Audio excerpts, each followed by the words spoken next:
Looks like right there, number 85 getting ready to break some tackles right there. Shout out to our man Toby Z2 Fantasy with the fire graphic, and we pass it over to Teddy for a killer intro. So, Ken, we're going to give you a triple play fantasy intro. Today's guest is known for his incredible hands in the National Football League, a man hailing from the wonderful state of Indiana. He's played for the Indianapolis Colts, the Tampa Bay Buccaneers. This gentleman is not only a former NFL Pro Bowler, but also was an NFL rookie, which recognizes the season's most outstanding rookies at each position. From the University of Illinois, Super Bowl champion, Mr. Ken Ray Dilger. Let's go. What's going on, Ken? How are you and your family doing? We're doing well here in Indiana. Wish the weather was a little bit better, but we're doing well. Oh, that's awesome to hear. And hopefully we got you with a good intro. We want to start the interview off right. And I mean, Ken, I just want to dive into your career. We're going to start with the early years because you were raised Spencer County, Indiana. So back where you started, and you attended Heritage Hills High School, where you not only played quarterback, but you excelled in basketball and baseball. And I just want to say how unfair that is because some of us can't excel in one sport. Okay. Yeah, I mean, it was fun. I'm from a very small town called Mariah Hill. Population is about 300 people. My high school is kind of consolidated high school with about 10 or 12 small towns, with Dale being the biggest one, about 1,500, and some smaller little towns, about even 20 or 50 people down there. But it was a great little area to grow up in. You played 3 sports all year round and didn't have much downtime. So, Ken, I want to add on to that. First, what was it like being a jack of all trades? As I even want to say this kind of went into your NFL career. We were watching your 39-yard touchdown pass to Marvin Harrison. And we also were looking at that you playing long snapper for your last game. So did that kind of relate to you being a little more versatile? Yeah, growing up, playing 3 sports, I was always active. The weight room and all this conditioning and off-season programming, we didn't have that back then. So whatever sport you were in, you maybe get 2 or 3 weeks of conditioning and training. In the summertime with football, basketball, you didn't really do much. Baseball, you didn't really do much. So I was just a big kid and didn't really grow into my body until I got into college. And, in high school, I was always, a pitcher, a center, and a quarterback, just because you kind of get one of those better athletes at that position. And if I was probably anywhere else, at a bigger high school somewhere else, I probably would have been a tight end early on in my career. So you kind of grew up being, a jack of all trades. And going to Illinois, I was more of an athlete, 6'5", 215 coming out of high school. I think they saw the potential of me growing into a tight end or whatever. Then the D-line coach back then, Denny Marson, was kind of working with the long snappers. And he asked me if I ever long snap. I'm like, no. And he goes, well, if you can throw, you can long snap. And so that's how I got to be a backup at Illinois and kind of worked my career with the Colts as a backup. I played, 5 or 6 games when the long snapper back then, Bradford Banta, broke a finger, so I had to fill in then. Then went down to Tampa as a backup to David Moore. And in my last game, the Friday before the game, he pulls his hamstring in practice. And going to my last game of my career, probably being a tight end and a long snapper.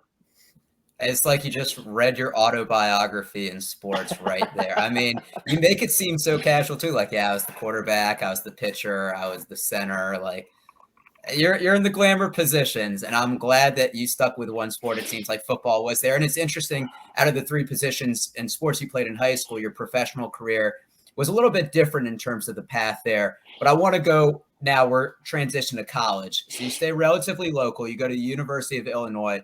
You redshirt your first year before becoming a 4-year letterman and 3-year starter as tight end.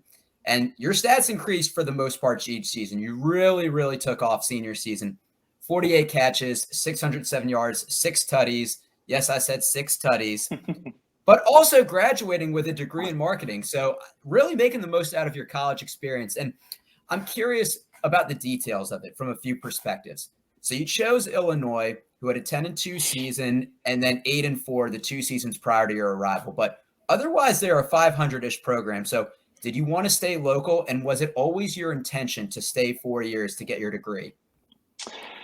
Back then when I was going through high school, I was just a big quarterback, and being in Southwest Indiana, It's kind of the area that a lot of teams forget about. We were about an hour and a half from IU, about 3.5 to 4 hours from Purdue.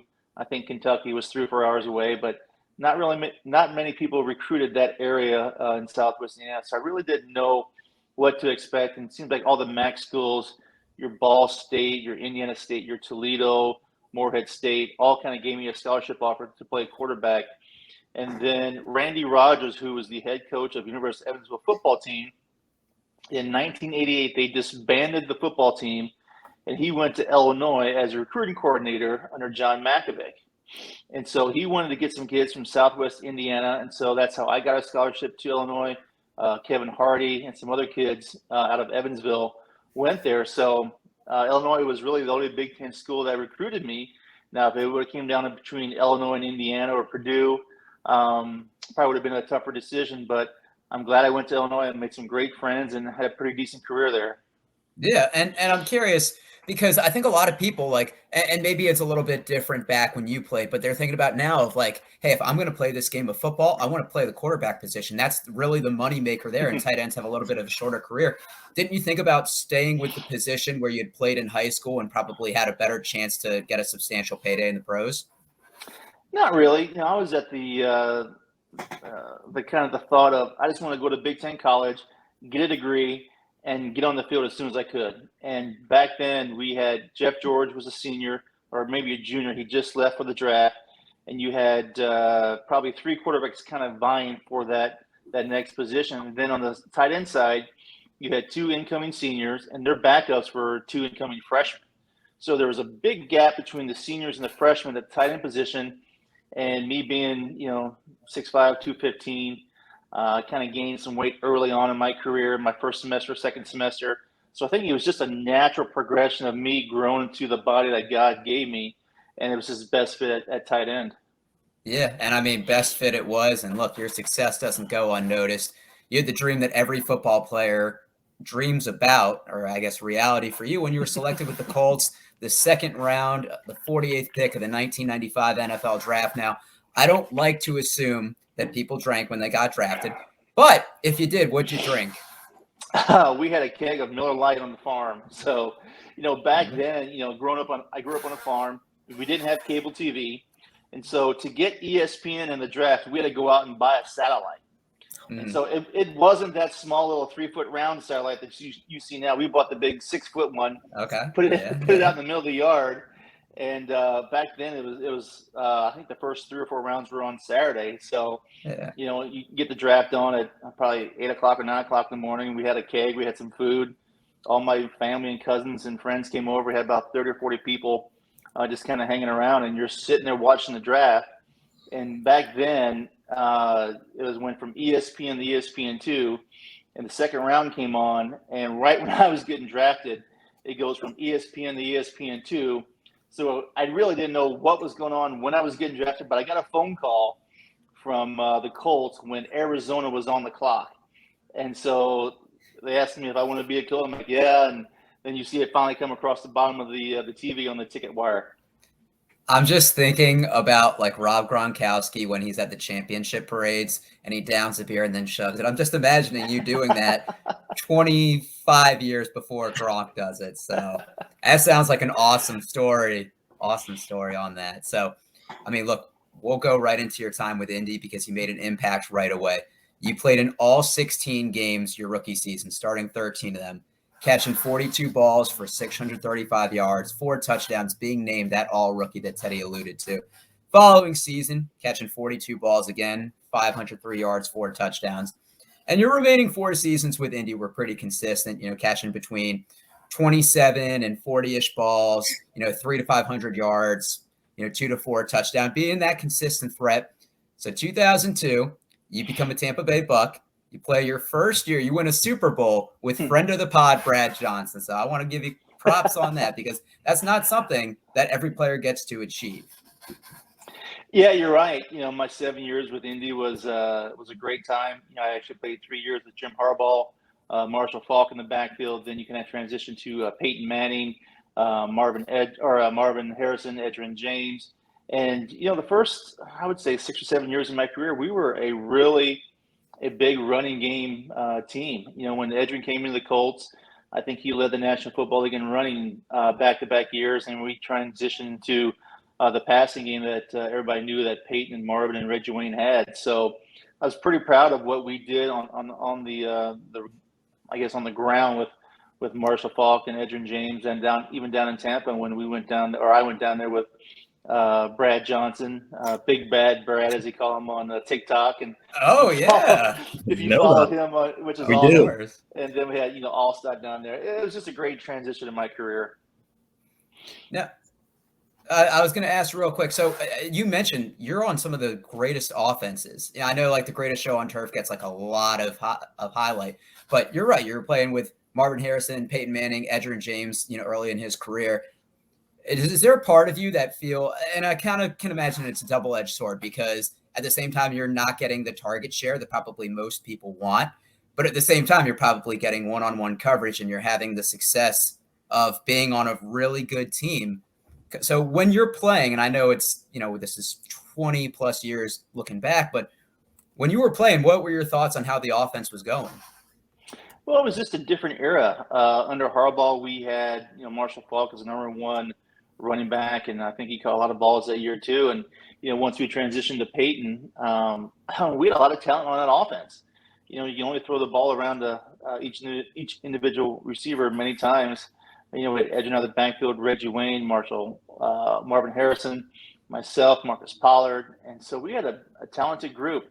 And every era of tight ends is different. If I would have came along 10 years different, probably would have had another 200 or 300 catches just because of the group of players that I was playing with. So, you can't really go back and judge my stats versus somebody today, because it's a total different game than what we did, 20 years ago. Yeah, take out the fantasy football aspect aside, you'd be a good streaming option. 4 touchdowns is good for a tight end in a season if it's not in the top tier. Right, of course. So, Ken, I want to ask, so you spent your first 7 NFL seasons, with the Colts, and then your last 3 seasons with the Buccaneers. So first, what was it like kind of transitioning to a new team? And then to add on to that, what was your reaction and what was that emotion going through you when you actually did win that Super Bowl with the Buccaneers against the Raiders? Well, it was fun. I was looking for when I got released in Indianapolis, I was looking for a change. I thought the NFC South, which, they kind of redid those divisions back then in 2002. So the NFC South was brand new. Tampa was a great outdoor stadium. The warm weather kind of intrigued me instead of getting off that turf and being on the old AFC East.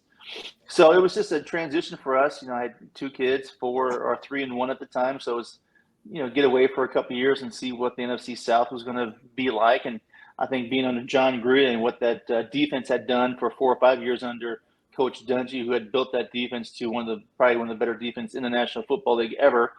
It was just a great challenge for us. And, halfway through that season, the offense finally clicked. Brad Johnson was one of those quarterbacks who just kind of managed that game, didn't make many mistakes. And, Allstott was a beast to block for. Then you had Michael Pittman, who had a great Super Bowl. Keyshawn Johnson, the wide receiving core was great. All right, so Ken, we were talking about your time in Tampa Bay winning a Super Bowl, and not only did you leave Indy, where you're on a team that fell short of expectations at the time, you go to a Super Bowl winning team, but you also go to a better weather scene. So I think that's an important part that we need to talk. You go to sunny Tampa, but you missed 4 games in your 10-year career, and I don't think everyone realizes how impressive that is, especially because before this is the emphasis on player safety. What was your secret to taking care of your body year in and year out? You know what? I don't know. I think you look back on what we did. It was a lot of on-the-field stuff. I mean, training camp, we had 2 days for 2 weeks straight. We had full pads twice a day for 2 weeks straight. So things are a lot different back then than they are now. I think player safety is the first and foremost. Back then, if I'm only catching 40 balls a year, I don't take a whole lot of hits like those guys do, like Gronk. I mean, I can imagine what his body feels like on a Monday morning or a Tuesday morning when he wakes up. But, I guess thank God I didn't catch a whole lot of balls in my career. I enjoyed the blocking part of it. I caught balls when I had to, but I never really had that big hit where I got laid out or where I had taken a big hit where I hurt my knee or my back or my neck. It's just all the aches and pains of over, 10 years of hits, nothing big. That kind of ails me now. No, that's awesome to hear. I mean, 10 years is a long time. And sometimes, it's just wrong place, wrong time where you get rolled up on making a block. And very fortunate it didn't happen. And I'd be remiss if we didn't talk about 2 post-career ventures and one for you. So you're into real estate now, which I think is cool. I've seen a lot of athletes transition. Obviously, with the market it is, it's up and coming. How did you get into that industry? Well, I'm in the mortgage industry now with a company called Bailey & Wood. Jeff Saturday is our spokesman, and kind of got into it, back in 2007 when I was playing about 80 rounds of golf a year. My wife goes, "You need to get a job. You're hanging around the house too much." So I kind of got into it just on the sales and marketing side with some networking events and stuff like that. Then kind of grew into being an LO and a branch manager, and kind of evolved my career to what I'm doing now.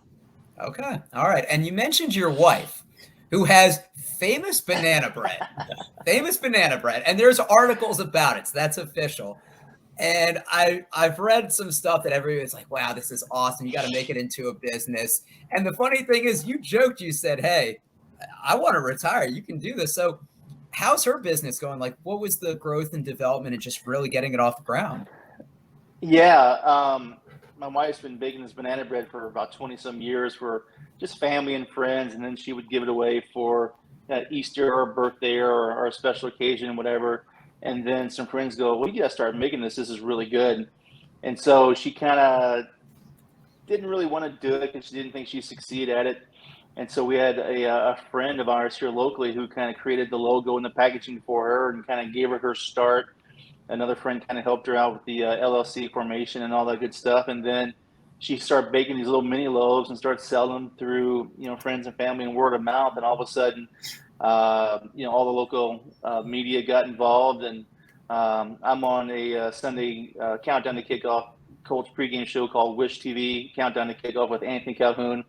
He's the biggest fan. He sends it out to all his high-end celebrities, Coach Dungy, Mike Wells, who's an ESPN sportscaster, all across the country with all these high-end guys, and all the Colts coaches have gotten it. Frank Wright's gotten it, that sort of thing. So it just kind of took off, and we just kind of, she's a one-lady show baking, a commercial kitchen. And just she takes orders online and just does it when she has to. And her busy time of the year is kind of November through December. It's kind of our family time over Thanksgiving and Christmas. So we kind of manage that through the orders that she gets in. But it's been really good. It's been fun. And where can you order it online? Because I'm actually thinking about doing it now. Like, I'm a big banana bread guy. I need to know how this stacks up against my mom. Yeah. So you can find her on Facebook under Heidi Ho's Baked Goods. And she's got a web page on there and everything else. So you can send her a message through Messenger or whatever and place an order, and we'll ship it out the next day and overnight it to you. Okay. Well, you have earned 2 customers in that. And Mom, I'm sorry if your banana bread is now number 2. So Ken, I got to ask one final question before we go into a triple play fantasy special thing we have. What is your advice to players, I guess, entering into the draft, and advice once they get into the league? I know that's a 2-sided question. You know what? Things have changed now from the last 20 years, with the internet, social media. When I got drafted in 1995, the internet was just coming out. Social media wasn't even around. I think Instagram and Facebook, maybe 10 years old at the most. So, a lot of these guys create their own brand. Gronkowski has his own brand. So if you're going to get into this, do some research and hire a marketing team to market you, just because you never know with social media and websites across the country that how big your own brand can go. On the marketing side for my stuff, on my mortgage side, we try to do all this social media, try to brand yourself as a high-end loan officer to certain clients and that sort of thing. So these players come in and need to take that to a next level, just because you never know when your last game of your NFL career could be. These guys are making so much money nowadays that a 10-year career by most people probably won't happen much anymore, except if you're a quarterback or so. But guys are probably playing 7, 8, 9 years and calling it a day, so they have to do something else afterwards. So don't be afraid to go out there during the off season and create your own brand to figure out what you want to do after the season, after the career is over. Any players that are listening to this, because a lot of current NFL players tune into a smaller podcast. Listen to this man, Ken, that's been there, done that. Ken, Teddy alluded to, we like to get our guests out of here with a little triple play rapid fire, some this or that questions. Not all of these are going to be football related. You game? All right, sure. All right, first one, the cooler jersey to wear, the Colts blue or the Bucs red? Colts blue. All right, that's what I figured. Score a touchdown or sell a house? Score a touchdown. All right. There we go. No football for a year in any capacity, watching, playing, none of that, or no banana bread for a year? No banana bread for a year. Oh, all right. We won't show this to your wife. All right. Would you rather a sandwich be made by 4 random ingredients in your fridge, or would you trust me to make you a 4-ingredient sandwich of my choosing? 4 random ingredients in my fridge. All right. Glad to know you don't trust me. Would you rather live in a world where you dance instead of walk or sing instead of talk?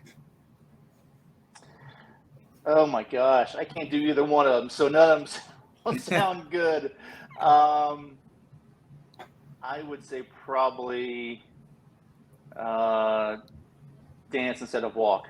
I was going to say, if I was looking to buy a house, which I'm not in this market, but if a realtor danced or if they sang, I would definitely be more enticed for that. So yeah, right? Wouldn't you? yeah, I would trust them more. Dinner with Samuel L. Jackson or Morgan Freeman? Oh man, aren't easy. 2 great actors. I am going to go Samuel L. Jackson. Okay, I like it. There's no wrong answer with that one. Would you rather ruin the surprise at a surprise party or show up and realize too late it's a black tie event? I would say the black tie event. Okay. Yeah, it's an awful feeling showing up and ruin that as that surprise party. Yeah, definitely. All right, so we got 3 left here. Would you rather constantly be tired no matter how much you sleep or constantly hungry no matter how much you eat? Oh, boy. I would say constantly hungry, probably. It's not a bad thing to keep eating. All right. The last 2, and this is my personal favorite one. I always ask everyone this. Would you rather fight Mike Tyson once, or you get to talk like him the rest of your life? Oh, my gosh. You're 6'5". Tyson once. You're 6'5". You're probably the biggest guy that we've talked to. So you said you'd fight him once? I'd fight him once. It'd probably last about 10 seconds, and I'd be done. And that's what Brad said. That's what Brad Johnson said. Brad Johnson said the exact same thing. Here's the thing. It's not like you just got to go cold turkey and fight him. We would give you, a couple months to train for it. We wouldn't be that cruel. I just let him hit me once and fake being knocked out. I'd flop. And did you watch our interview with Brad Johnson? He said the exact same word for word. I swear. It's the smart funny. Teammates. I mean, yeah. It's the smart thing. So the last one. Definitely. Would you rather use hot sauce for eye drops or sandpaper for toilet paper? Yikes. Well, if you're in college and you're in some of those dorm rooms, some of that toilet paper does feel like sandpaper. So I'd go that route. That's the practical. You're the first person that has said that. I'm with you on it. I am too. I can't. That stuff with going into your eyes, absolutely not. Have you ever cut a pepper up or onion up and rub your eyes? It's awful. It burns. It's horrible. Exactly. Like you, I think you alluded to it perfectly. If you lived in the dorms in college, you're not having good quality TP. So definitely. Well, Ken, I gotta say, I think that's probably the best and most logical rapid fire answer. So really awesome. really appreciate the answers you gave, not just for that, but your entire time with us today. Before we get you out of here, is there anything that you want to plug where they can find your highlights on the socials, any projects you're working on outside of the mortgage company? You know what? I'm licensed in Illinois, Indiana, and Florida. I'm always on Instagram or Facebook, my Facebook page, KenDilgerHomeLoans.com. And we're always updating stuff. We do a lot with the local heroes, we call them, the firefighters, the police department. We're always fundraising for them and that sort of thing. So we're always taking care of our local heroes. Great football player and an even better human being. Everybody that watches Triple Play, we appreciate you tuning in. Make sure you check out some of the other content and do yourself a favor. Check out some Ken highlights. You won't regret it. We'll catch you guys on the next one.